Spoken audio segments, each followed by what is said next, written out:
Amen. And blessed is the fruit of thy womb, Jesus. Holy Mary, Mother of God, pray for us sinners, now and at the hour of our death.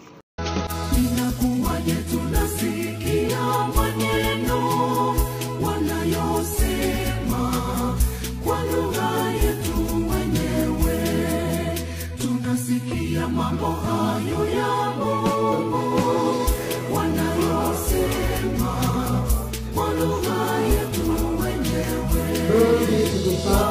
Wa Galilaya, nasikiwa makabila ya kutoka nchi mbalimbali duniani. Ina maana gani? Linashangaza jambo hilo.